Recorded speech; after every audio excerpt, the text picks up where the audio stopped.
ये बड़ा आसान होता है कथावाचकों के लिए सिर्फ इस्लाम और कुरान के ऊपर उंगली उठाना कि आप क्रूर हैं और आप जानवरों को खाते हैं। क्या आप कहेंगे कि ये सब कुछ जो चल रहा है माता कामाख्या के मंदिर में बलि का चढ़ना, ये सब गलत है? कायस्तों इस्लाम व्लॉग स्पीच को देखने वाले सब मोअज़्ज़िज़ नाज़रीन को मेरा सलाम। दोस्तों, आज एक शो में जो है कि बैठे हुए पंडित से एक बंदे ने कहा कि मुसलमानों के ऊपर इल्ज़ाम लगाना बहुत ही आपके लिए आसान रहता है कि आप जो है कि गोश्तखोर हो और आप जो है कि एक जानवर का कत्ल करते हो, मगर तुम्हारे मंदिरों में जो बलि चढ़ती है वो क्या है, उस पे तो कभी आपने किसी को नहीं कहा।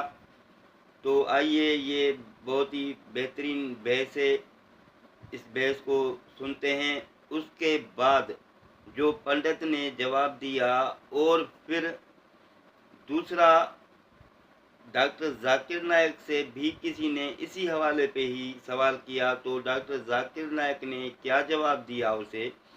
तो आइए इन दोनों के जवाबात सुनते हैं कि कौन सही कौन गलत। तो दोस्तों, अगर वीडियो बराए मेहरबानी पूरी देखना और पूरी वीडियो देखने के बाद अगर अच्छी लगे तो कमेंट, लाइक, सब्सक्राइब भी ज़रूर करना। तो आइए देखते हैं इस वीडियो को। आप उसका मुझे बताइए, कामाख्या देवी को आप मानते हैं? हाँ, मानते हैं, बिल्कुल मानते हैं। कामाख्या देवी में बलि चढ़ती है, सही है गलत? सुनते रहिए। चंडी माता में बलि चढ़ती है, सही है गलत? मैं पूर्वी उत्तर प्रदेश से हूँ, मैं पूर्वी उत्तर प्रदेश से आता हूँ। वहाँ पे अब योगी आदित्यनाथ उसके उस मठ के महंत बने हैं। पहले वहाँ पे भी छोटे छोटे सूअर के बच्चों की बलि चढ़ती थी माता को। देवी पाटन सिद्ध देवी का स्थल है और कायस्तों का एक गांव है वहाँ पे नवमी के दिन माता को बकरा जरूर चढ़ता है। साही परमो धर्मः, हमारे शास्त्र कहते हैं किसी की हत्या ना करो। हमारा हिंदू सनातन धर्म कहता है किसी की हत्या मत करो। फिर आपने सवाल किया कि कामाख्या में क्यों हत्या हो रही है। अब देखो हो क्या रहा है, हमारे मंदिरों में, हमारे वेदों में कहीं बकरे की बलि चढ़ाने की कोई परंपरा नहीं थी। लेकिन क्या हुआ कि एक मास्टर जी ने एक विद्यार्थी को देखा सिगरेट पीते हुए। तो गुरुजी ने बोला, क्यों तुम सिगरेट पीते हो? गुरुजी, वो क्या है, आदत हो गई है। कितनी पी जाते हो? बोले 10 पीता हूं मैं रोज, दिन भर में। गुरुजी बोले, सुन 10 मत पीना, छोड़ दे पूरी।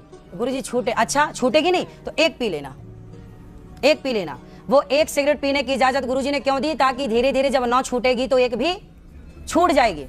तो क्या हुआ कि हमारे यहाँ अहिंसा की बात तो थी, पर कुछ लोगों ने मांसाहार करना स्टार्ट कर दिया, मांसाहार का प्रचलन बढ़ गया। तो हमारे ऋषि मुनियों ने कहा कि भाई तुम मांसाहार क्यों करते हो जब वेद में लिखा है हत्या नहीं करनी चाहिए। किसी को परेशान करना या किसी की हत्या करना माने गलत कहा गया है। ये मजहब इसकी इजाजत नहीं देता। और जहां तक इस्लाम से मेरा ताल्लुक है और इस्लाम की मुझे जो तालीम है और जानकारी है, उसके अनुसार बेगुनाहों का कत्ल इस्लाम में भी वर्जित है। इस्लाम कहीं भी किसी भी सूरत में बेगुनाहों को कत्ल करने की इजाजत नहीं देता। अगर आप मेरे सवाल का बखूबी और मेरे जहन में जचने वाला सवाल है ये जवाब दे दें तो मैं भी आपका मुरीद बन जाऊंगा। यूं तो मुरीद हुई ही, लेकिन फिर मुरीद बन जाऊंगा कि इंसानों को सबसे ऊंची श्रेणी में रखा गया है जहां तक मैं जानता हूं। और मैं जब करीब अपने कई मुसलमान इंटेलेक्चुअल्स दोस्तों से सवाल करता हूं कि सब कुछ मिलता है मगर आप बलि क्यों देते हैं, आप वध क्यों करते हैं, तो उन्होंने कहा कि ये चीजें मुसलमानों को इस्तेमाल के लिए दी गई है। मैं इस पे क्लियरिफिकेशन चाहूंगा, डॉक्टर साहब का आपका क्लियरिफिकेशन चाहूंगा। मैं इस सवाल का जवाब चाहूंगा आपसे।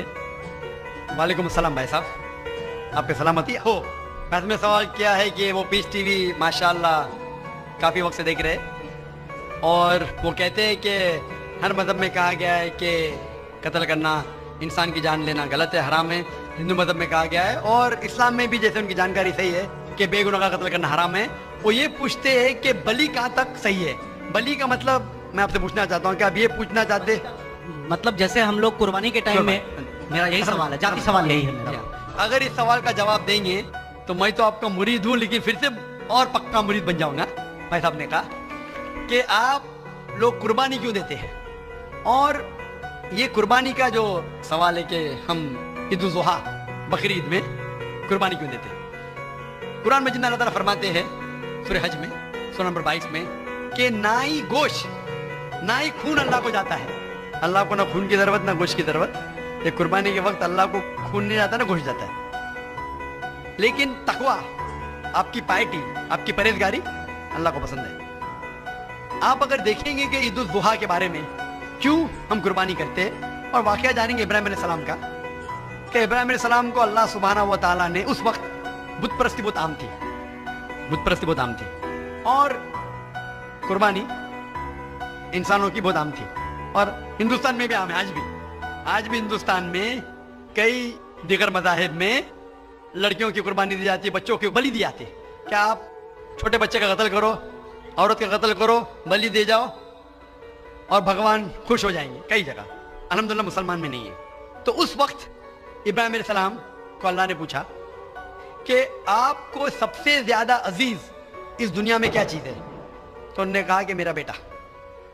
तो उन्होंने पूछा कि आप अपने बेटे की कुर्बानी दे सकते, अपने पैगंबर इब्राहिम अलैहिस्सलाम से बेटी कुर्बानी दे सकते? तो वो चौंक गए और अल्लाह के पैगंबर थे, उन्होंने ना कि बेटे से कहा, बेटे ने कहा बेशक अल्लाह के लिए आप मेरी कुर्बानी दे सकते, आप अपने हाथ पे पट्टी मानना। जैसा अल्लाह ताला फरमाते इस दुनिया में अल्लाह ताला हमारा इम्तिहान ले रहे, तो अल्लाह ताला इम्तिहान ले रहे अपने पैगंबर इब्राहिम अलैहिस्सलाम का।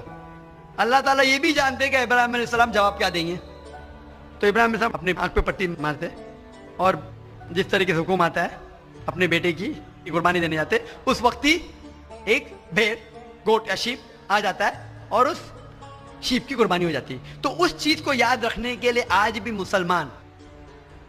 मुसलमान बकरीद के टाइम पे, ईद उल जुहा के वक्त जानवर की कुर्बानी देते, ये याद दिलाने के लिए हमें, क्योंकि ये अल्लाह सुब्हानहू व तआला की तरफ से अपने आखिरी पैगंबर मोहम्मद सल्लल्लाहु अलैहि वसल्लम ने कहा, उसकी बात मानते। लेकिन अगर मैं सोचूं दिमाग से क्यों, तो ये सोच सकता हूं कि ये हमें याद दिलाने के लिए क्या अल्लाह को इंसान की कुर्बानी की जरूरत नहीं, इंसान की जान लेने की जरूरत नहीं।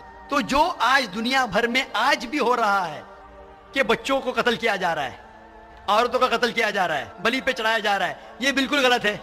और दोनों में आप देखेंगे फर्क। अगर कोई दूसरे मजहब में, हिंदू मजहब लो या दिगर मजहब लो, अगर कोई जानवर की बलि चढ़ाई जाती है तो उधर ही रख दिया जाता है और अक्सर वो फजूल हो जाता है, हो सकता है कभी कोई चुपके से आके खा ले।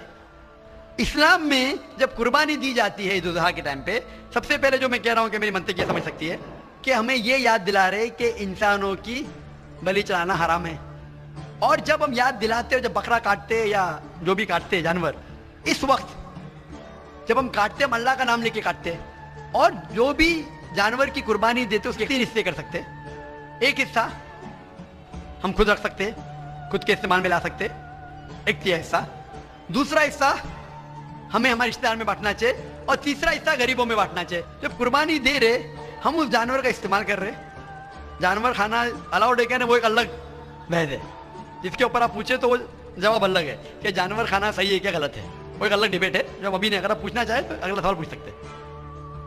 एक हिस्सा हम इस्तेमाल करें, एक हिस्सा हम दोस्तों में बांट रहे हमारे रिश्तेदार में, और तीसरा हिस्सा हम गरीबों में बांटते। तो इनमें गरीबों का फायदा हो रहा है, ना फजूल खर्ची हो रही है और याद दिलाया जाता है कि इंसानों का कत्ल करना गलत है।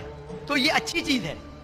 जब बलि जैसा देखे बाकी मज़ाहिब में क्या हो रहा है, इंसानों का कत्ल किया जाता है, बिल्कुल हराम है। उसके अलावा जब जानवर का भी कत्ल करते हैं वो जानवर फजूल खर्ची में जाता है। इस्लाम में हमें याद दिलाया जाता है और कुरान मजीद में लिखा है सूरह माइदा सूरह 5 आयत नंबर 1 में और सूरह नहल सूरह नंबर 16 आयत नंबर 5 में कि जो जानवर आपके लिए हलाल है वो खा सकते हैं, जो चौपाया है। खाली वो जानवर मत खाओ जो आपके लिए हराम है, जो हलाल है वो खा सकते हैं। तो ये खाने के लिए हमारे खुराक है। तुम कुर्बानी के वक्त ना कुछ जाया कर रहे, ना पैसे की बर्बादी कर रहे। हमें याद दिलाया जाता है क्या ना खुदा को गोश्त जाता है, ना खुदा को खून जाता है, खुदा को तकवा जाता है। हमारा तकवा, हम कितने परहेजगार है।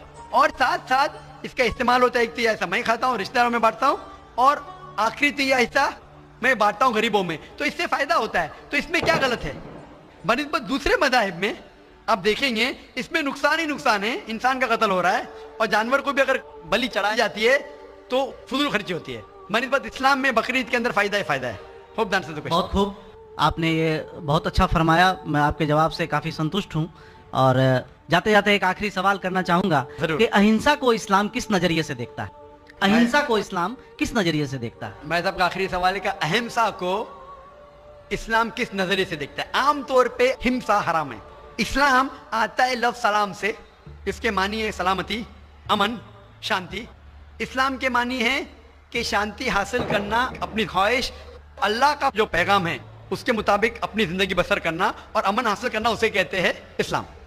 हिंसा आमतौर पे हराम है, लेकिन अगर मिसाल के तौर पे हम देखते हैं हर देश में कानून है कि चोरी मत करो, किसी का कत्ल मत करो, लेकिन कानून के अलावा पुलिस भी है कि अगर कोई कानून को फॉलो नहीं करता है, कोई चोरी करेगा तो पुलिस उस वक्त जबरदस्ती कर सकती है, पुलिस फोर्स का इस्तेमाल कर सकती है, पुलिस कभी कभी हथियार का इस्तेमाल करती है अमन और शांति बरकरार रखने के लिए देश में। उसी तरीके से इस्लाम में हिंसा आमतौर पे हराम है, लेकिन हर इंसान शांति नहीं चाहता है। कुछ इंसान जो अशांति चाहते हैं और जो अल्लाह का फरमान पे अमल नहीं करते और शांति को भ्रष्ट करना चाहते, उस वक्त इस्लाम इजाजत देता है कि आखिरी मरहले पे आप हिंसा का इस्तेमाल कर सकते शांति लाने के लिए, हिंसा का इस्तेमाल कर सकते शांति लाने के लिए, खुद के फायदे के लिए नहीं। इसीलिए आमतौर पे जितने भी आपने देखे होंगे जो जंग अल्लाह के रसूल लड़ी, अक्सर वो था सेल्फ डिफेंस में। अगर कोई चोर मेरे घर में घुसता है और मेरी बेटी से बदतमीजी करता, मैं क्या कहूंगा? मैं हिंसा में मानता हूं, मैं हाथ नहीं लगाऊंगा। मैं मेरी चूड़ियां नहीं पहना होगी हाथ में, मुसलमान हूं लेकिन चूड़ियां नहीं हाथ में पहना हूं। आपके घर में कोई चोर घुसता है और आपकी बेटी से बदतमीजी करता, आप क्या करेंगे? जी हाँ, मैं मुकाबला करूंगा। मुकाबला करेंगे, हाथ भी उठाएंगे ना। इस तरीके से हिंसा का इस्तेमाल आखिरी मरहले पे अगर दूसरा कोई चारा नहीं है तो इस्तेमाल किया जा सकता है हक के लिए, ना हक के लिए नहीं। दूसरे को तकलीफ पहुंचाने के लिए गलत है, दूसरे का माल हड़प करने के लिए हराम है, लेकिन खुद के बचाव के लिए या अमन हासिल करने के लिए हिंसा का इस्तेमाल किया जा सकता है। लेकिन असल में इस्लाम आता है लफ्ज सलाम से, जिसके मानी है सलामती, अमन, ताकि दुनिया में सलामती पहुंचे। बहुत खूब, बहुत अच्छा लगा आपको सुन के। फिर एक बार मैं तहे दिल से आपका शुक्रिया अदा करना चाहूंगा। खुदा हाफिज। एक खुदा में मानते? मैं एकदम एक खुदा को नहीं, मैं अपने अंदर में बैठे ब्रह्म को मानता हूँ। मेरी अपनी अलग सोच है। मैं किसी मंदिर में नहीं जाता हूँ, ये बात नहीं है, जाता हूँ, लेकिन मेरी अपने अंदर की आवाज है कि इंसानों की खिदमत करो, इंसानों की इज्जत करो और भटके हुए को राह दिखाओ। मेरा भी यही है। और मैं किसी इंसान में, हिंदू हो चाहे मुसलमान, मैं इस खुले मन से आगाज करता हूँ। मैं किसी से भी भेदभाव न आज तक किया है, न कभी जिंदगी में करूंगा। मेरे लिए इंसान जो पैदा किया है वो ऊपर वाले ने, वो सभी एक है और एक रहेंगे। आपने फरमाया कि इंसान की खिदमत करना चाहिए, इंसान की मदद करना चाहिए, लेकिन मैं ये पूछना चाहता हूँ कि आप एक खुदा में मानते हैं? आपने